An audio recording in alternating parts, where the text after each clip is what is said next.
Ayan,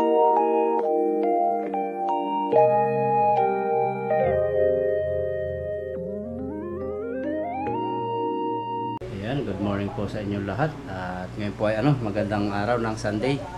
At naka-base po tayo. At may simba po tayo ngayon. Pero ngayon ay daming pagkain dito. Paparayan. Mabawas tayo. Mabawasan ko ito bro. Mag-ano po siya. Panoorin niyo po sa vlog niya. May bigay. May dalawang pre. May dalawang pre. Kakain namin bro yung dalawang pre. Breakfast na si bro. Breakfast po namin. Napakarami oh. Ano po, panoorin sa vlog niya, mag-ano po siya, charity sa mga yung lagi ginagawa na pamimigay po. Itong malaki no, lalaki pa lahat. Charity po sa mga homeless, panoorin po. Sasamahan ko po siya kasi doon din po ang daan ko kasi sisimba po. Katas yan katas ni Karina. Sisimba po ako, tapos doon ang daan. At yung po mga na-receive namin, may mga pinupuntahan po, yung mga sa Baguio, tapos yung mga iba namin pinagbibintahan ng mga isda. Hindi lang po namin napapakita yung iba, pero marami po kaming natutulungan. At ito po sa vlog ni Papa Ryan. Pero sasamahan ko po siya sa Taichung kasi doon din po ang daan ko papunta sa simbahan. Breakfast muna kami. Chopstick, yan ang chopstick. Yan, ano po ito? Pansit. Pansit na napakasarap po siya, yung parang sariwang pansit. Tikman po natin. Lord. Malaki yung pre niya. Yung maliit yung... Sarap. Kapag pagkaluto na. Ganyan sa binibilad natin, lagi natin ng breakfast. Kilala na doon si bro Papa Ryan. Yung mismong may-ari ang nagluluto sa'yo pag ikaw ang nakabili. Ano siya napayakap sa akin Sabi ko bibigay ko sa mga homeless kaya bumili man namin. Good. Tuwa yun. Tatats. Kasi bibihira po yung ganun, lalo yung mga mayayaman na tao. Kaya hamon dati ni yung ni Marcos, ganun kasi kaya nakulong yun Kaya nakulong yung dating humahamon yung daming ginawa sa kanya. Kasi ang target niya, hinamon niya yung mga mayayaman na mamigay sa mga mahihirap. Kasi malaki ang pera Ayun yung mayayaman, yun ang gumawa ng sa kanya, ng mga kaso. Kaya nakulong yun si Marcos kung tawagin. May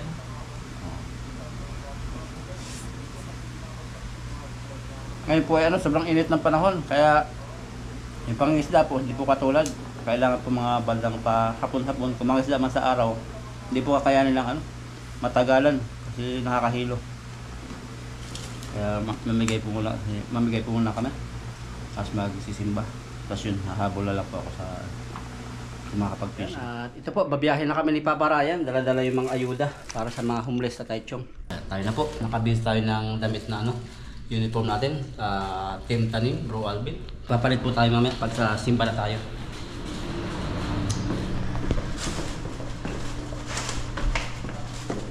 Pag sa city.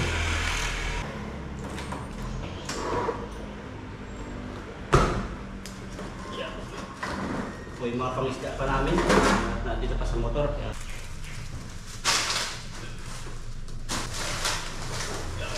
ito ng gamit mo. Ayan, let's get na po tayo.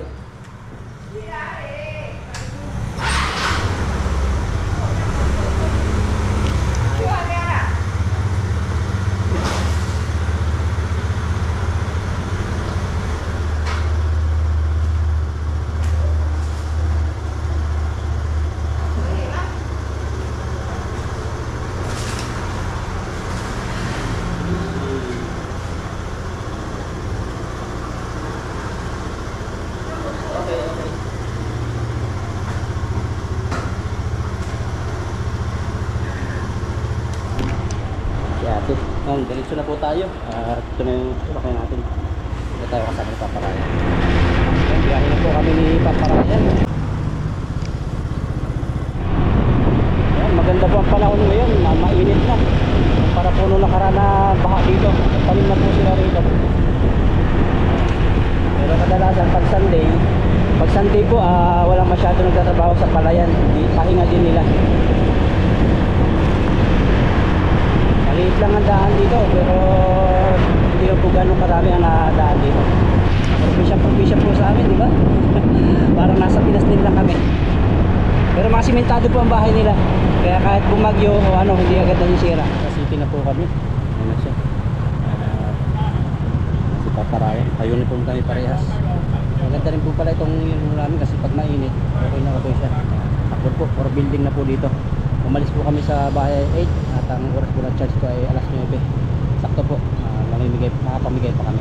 Update po, Taichung na po ito. Ayan, may McDonald's na. Marami ng tao naglalakad.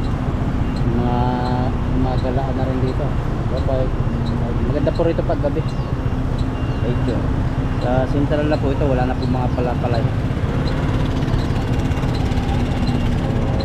Mabilis lang po yung biyahe namin. Ang biyahe po namin dito ano, mga 25 minutes, 25 to 30 minutes. At malapit na tayo sa train station. Yan, update po. Ito na po yung train station. At diyan banda kami mamigay sa may baba dyan. Park po tayo dito sa ano, sa may train station sa tabi. Pero napansin ko may mga ticket dito eh. Kasi sabi sa akin dito, ano, 600 daw po yung multa. So saglit lang naman po tayo. Kapamigay lang. Translate ko nga kung magkano ang babayaran nila dito. Yan, lipat po tayo ng parking at sayang din po yung ano 600 saka 1 to. Translate ko po kasi yung anong yan, nakalagay violation. Nakalagay po violation. Merong 600, merong 1 to parking. So sayang din po, isang araw na trabaho. Lipat tayo. Yan, dito po tayo nagparking sa may ano, mga tapat na laruan dito. Ito po si Katie. Dito natin pinating sa may mga laruan. Sa may tapat ng KFC. So punta na po tayo kay Paparayan para matulungan po natin siya na mamahagi po ng ayuda. Ito po yung mga ginagawa namin na pamimigay ay mga galing din po sa mga tulong ninyo na views. Tapos yung siyempre yung ano ng bagyo, malaking tulong po sa amin yun. Yung pamamulot namin. At iba po hindi namin napapakita. Pero ayan, kahit paunti-unti po nakatulong tayo. So araw po ngayon na simba, kaya mamaya po marami pong tao rito. Paparayan nag-iintay. Hirap po kasi mag-parking doon. 1,200 nasa 2,400 sa Pinas sa Pisa. So mga namamasyal sila. Init, may init na po. Kasi si Paparayan, iniwan natin doon kayo na eh. Dito tayo nagparking, ang daming mga naka-ticket. Ayan o, nakikita nyo naman po, dalawa-dalawang ticket. Babayaran po yan sa 7-Eleven. Pag hindi binayaran, palaki ng palaki. Dito si Paparayan nagparking. Okay lang naman pag mga ano, bike. Tapos yung mga ganito, e-bike. So hindi po na ano yan. At si Paparayan nagre-repack na. Nagre-repack na pala siya ng pamigay namin. Nagparking ako doon sa may KFC. Yan, at ito po, nagtulong tayo kay Paparayan magbalot nito. Marami-rami rin na maibibigay natin. Kinulang pa yata straw ah. Okay lang yan, kawala ito, bukasan na lang nila. Gini po kami. Ang oras po ng simba namin ay ano, 9:30. At ngayon po saktong-sakto pagkatapos namin ito, makakapag-charge pa tayo. Hello! Kilala ka na, ang ganda ng ngiti. Tatay oh. Sige, bayan mo, diretso lang. Bayan mo, diretso lang. Diretso. Kini! Anong muna na sa mga? Oh, hindi makita. Ito.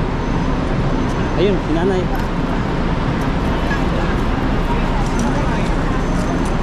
Okay.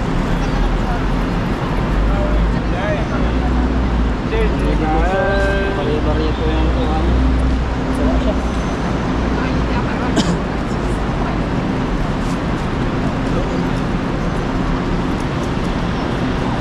Okay.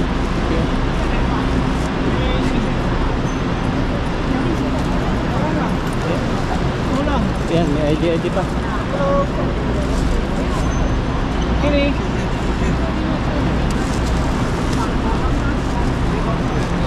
Sige na lang, lagi isa.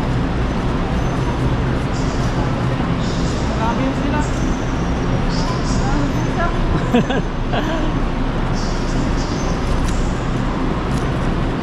nagiinuman dun eh. Yun yung sa gilid. Ayan si ate. Ate. TikTok. Tik-tik eh. TikTok. TikTok. Kaya lang para sa'yo. Bigay mo. Kaya nga doon. Ayun nakahiga. Yung nakahiga. Yan at may bibigay po tayo dito sa banda. Oo. Doon sa isa, nagiinuman eh. Kaya bibigay sa marami. Nasa baba, nakabigay na po si Paparayan. Panoorin sa vlog niya. Napakarami po namin yung dala. Yan. Inabot niya. Pintang.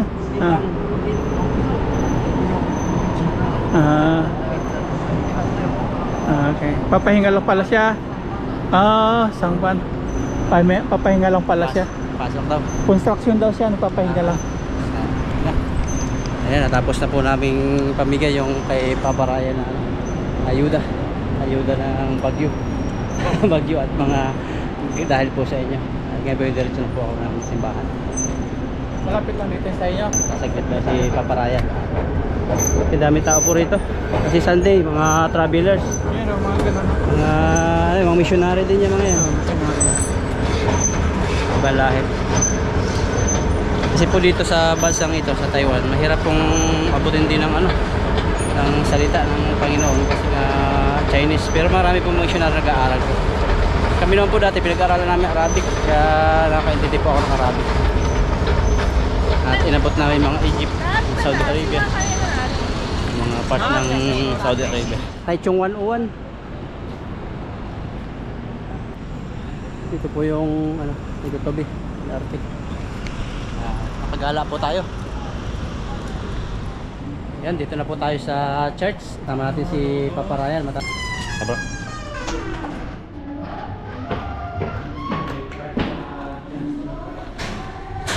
Payag ko, nagpupuri na po sakto-sakto.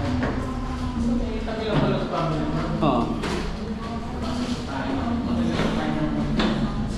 Sakto po yung dating namin, semester.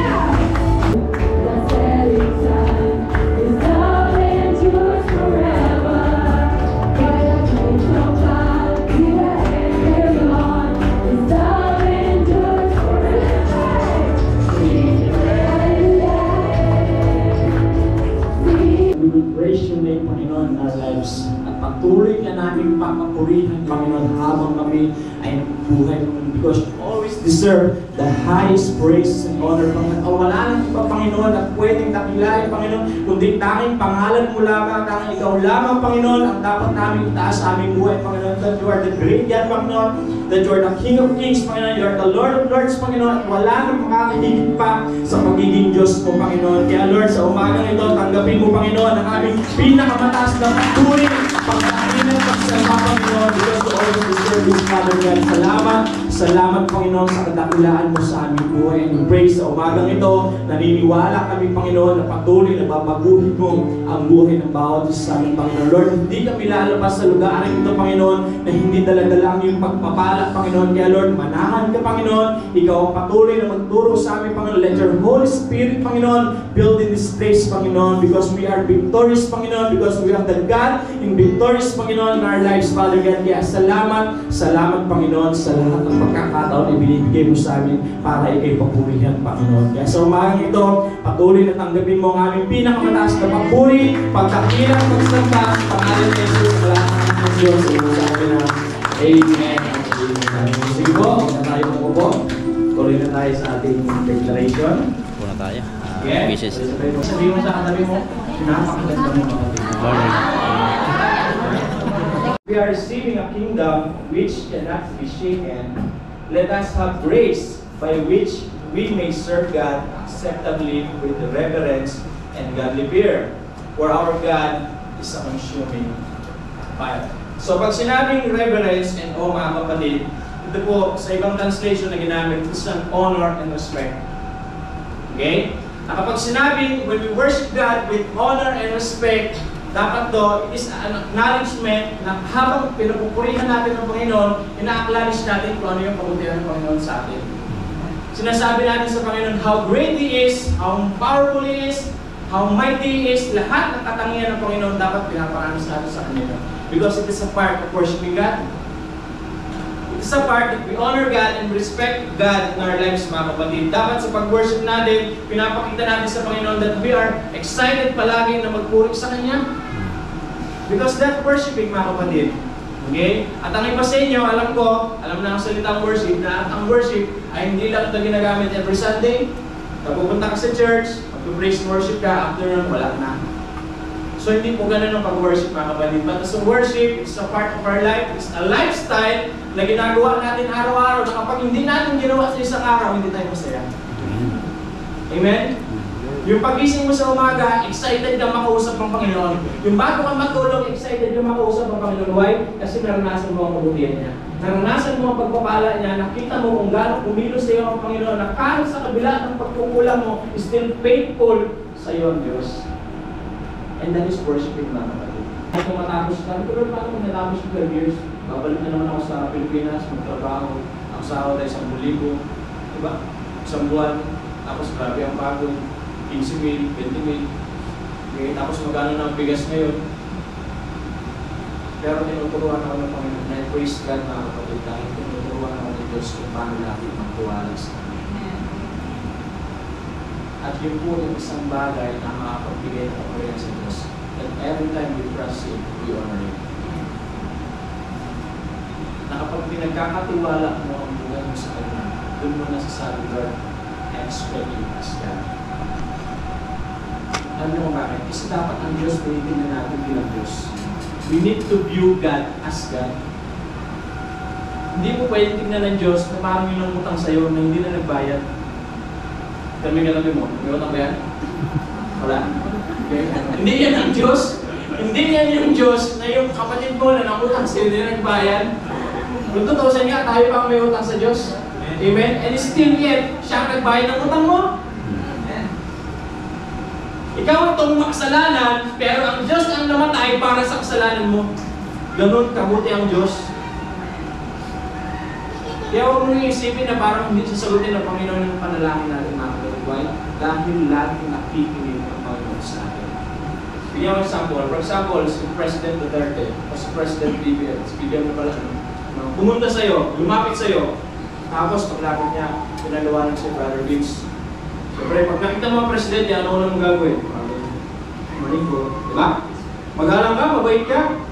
Tapos, ipapaliwanan niya sa iyo, ito ang plano ko sa West PLDC. Ilalagay natin siya sa East. Kasi pinagkakaguluhan siya sa West, ililipat natin sa East. Kahit sa tingin mo, na parang, sabihin mo ate, sinasabi nito, kukontrahin mo ba yung presidente? Hindi ko kontrahin yun. Why? Kasi you respect him as a president. Tama? Respetuhin mo yun. Ang gagawin mo lang, makikinig ka lang sa kanya, pero pagkakatiwalaan mo siya, kasi siya yung presidente, siya nakaisip mo. Kahit hindi ka sigurado kung tama ba yung gagawin niya sa buhay mo, at dapat ganun din tayo sa Panginoon. At even though hindi mo alam kung tama pa yung sagot ng Diyos sa panalangin mo, then still yet, magtiwala ka sa Kanya. Kasi alam niya kung ano yung makakabuti para sa iyo. Kasi tandaan natin, may mga sagot ng Panginoon na ayaw natin. Kaya tayo nasasaktan minsan, but we need to let go, mga kapatid. Even though masakit para sa atin, we need to let go. Why? Kasi tanda natin, kapag may mga bagay na inaalis sa atin ng Diyos, meron siyang dadalhin mas marami, mas blessing, mas pinagpala, at mas maganda. At dapat doon tayo lagi patingin. Mahirap kaya? Mahirap mag-let go? Ano yung mga tabi mo? Nakapag-let go mo naman? Bigay na po ng napay na po.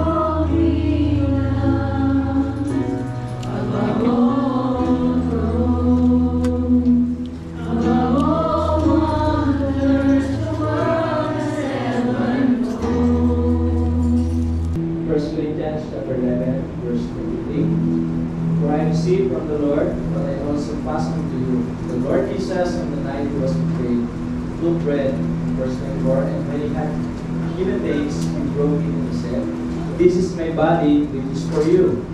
Do this in remembrance of me." Let's partake of it.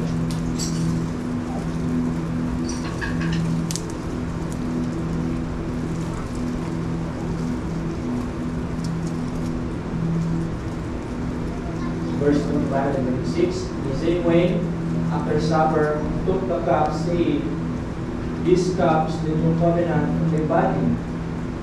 Do this whenever you drink it in remembrance of me." Let's drink the cup.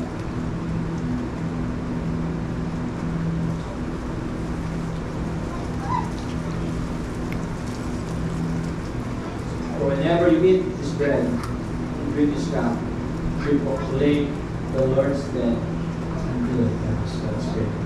Father in heaven, we lift you up. Maraming salamat, Panginoon, for the life given us from that you are worthy, Panginoon, to be praised. You are worthy, Panginoon, to lift up your name, Panginoon. You are worthy, Panginoon, kaya inaayos sa mga taong nakapaligid sa iyo. You are the great God, Panginoon, that you are the Lord of Lords, you are the King of Kings, Panginoon.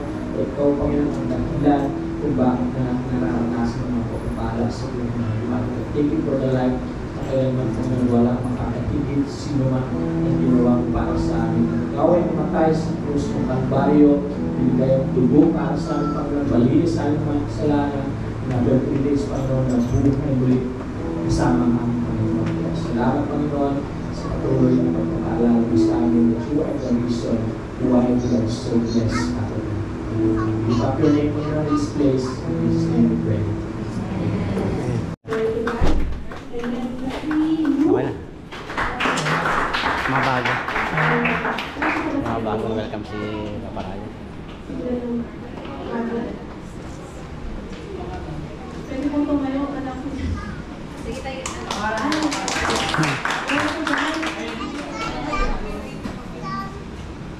So mag-o-offering na po tayo. Kuha tayo ng sobra.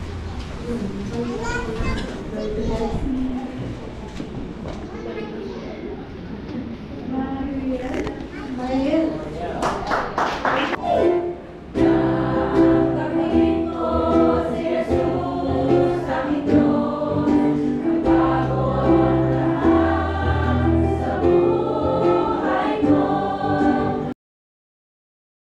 Thank you, Lord, dahil alam namin sa araw na to at simula na ito, Panginoon, ng pagkilala nila sa iyo, Panginoon, pagkakaroon ng relasyon sa iyo, Panginoon. Pray, Panginoon, patuloy na iparanas mo sa kanila ang kaputilan, ang katakilaan, Panginoon, na sa bawat araw ng kanilang buhay, maranasan nila, Panginoon, that you are the great God, Panginoon, you are the knowing God, Panginoon, that you are the powerful God, Panginoon, that you are the great and pinakamagpagmahal, Panginoon, na Panginoon sa buhay ng bawat sa aming palugar. And I pray, Panginoon, na patuloy na maranasan nila sa lugarin ito, Panginoon, sa Logos family, ang pangalawang pamilya, Panginoon, na alam namin, malayo kami sa mga mahal namin sa buhay, Panginoon. At gamitin mo kami, Panginoon, ng bawat sa amin, kaya paramdam namin sila sa kanila yung pagmamahal na hinahanap nila sa kanilang mga mahal sa buhay sa Pilipinas, Panginoon. Kung sa ganon, ay sa mga dating araw, sama-sama kami, Panginoon, na maglilingkod sa iyo at itataas ang iyong bilang pangalan, Panginoon. Once again, thank you, Lord, sa aking mga bisita na ito, Panginoon, that continue to guide them, to protect them, Panginoon, sa bawat oras, sa bawat araw na kanilang ginagawa, sa kanilang pagtatrabaho, and doon palagi, bigyan mo sa Lord ng magandang kalusugan.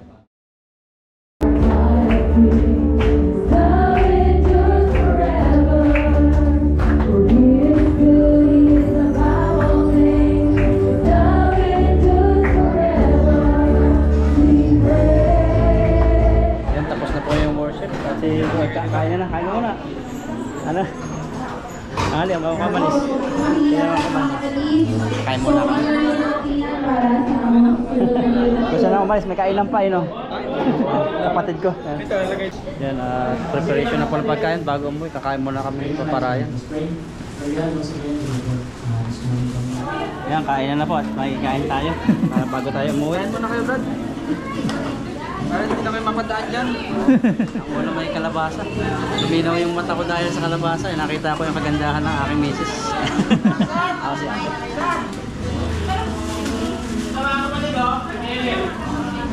Ako lang po ay... May tawag dyan, nalimutan ko yung... Ginataang kalabasa. Na may gulay. Grabe yung mahal ng mga gulay na ito. Super! Dati ang palabas sa 24. Bumili nga ako na ano sa bahay, hindi ko naluto. Usap sila na nagmamahalan daw yung mga presyo. Kaya yung mga single dyan, magmahal na. Yung kamatis lalo, mahal na yun dito. Oo. Kaya ako nagmahal na rin para may katulong sa mga gasolin sa buhay. Pero hugot na naman si Bro Aldo. Kain po tayo. Ayun, pupunta tayo sa table. At ito, malamihin daw tayo. Nililito ako sa ubo ko pag may May camera. kasalo tayong ano, mute. Sabi ko ang ulam. Kaya pag mahal pag luto. Saan mo luto mo? Nakutang ko yung ginagawa ko.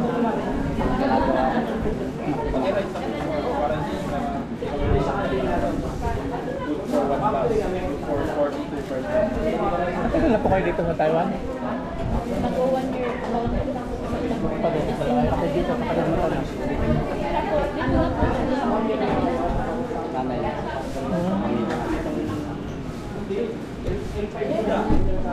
Yan ka na rin. Ay, bago po. Pawin po kami ni Parayan. So hanggang tayo. Mas ganda nakasama si Parayan. Yan ko mga sa akin.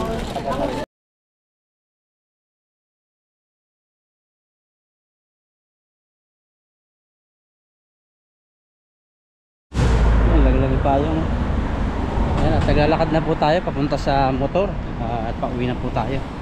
Ang oras po ngayon ay ano na, mag-aalauna na.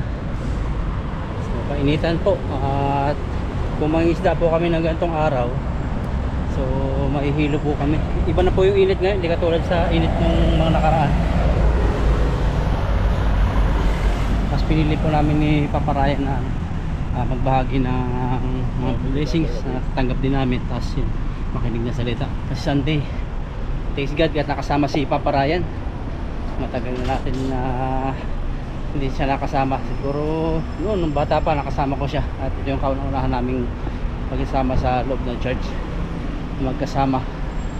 So yung motor ko hinahanap ko banda ron dito kasi kami umikot kanina. At si Papa Ryan po ay may pinuntahan siya at bibili yata siya ng sabon at ubos na rin yung sabon niya. At ako po ay uuna na sa motor kasi magkaiba po ang pinarkingan namin.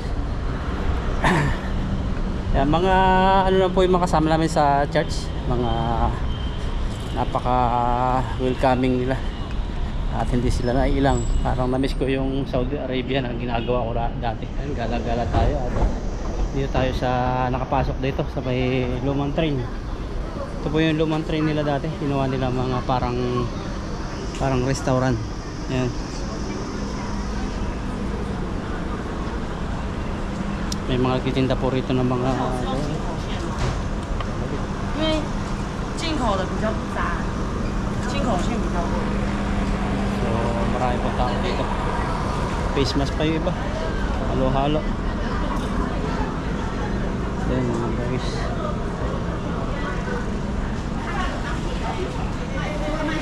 So napakainit natin, nakahalong sleeve tayo. Dito mga babae po kadalasan dito, yung mga gamit na pambabae.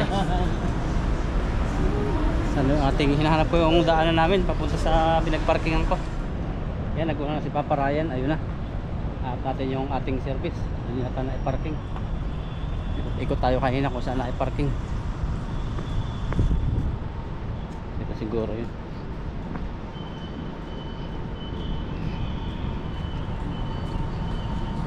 Dito na po tayo sa motor ngayon at pauwi na.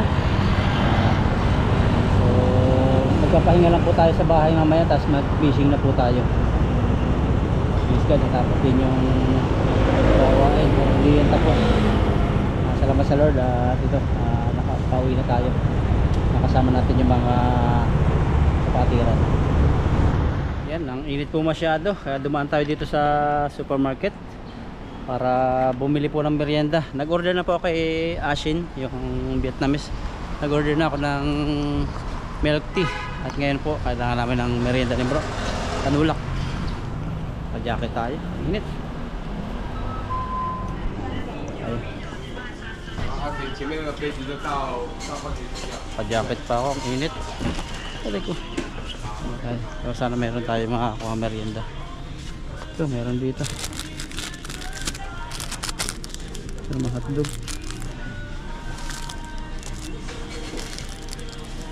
So, paborito namin ito eh. Ito, sarap to. Ito na lang.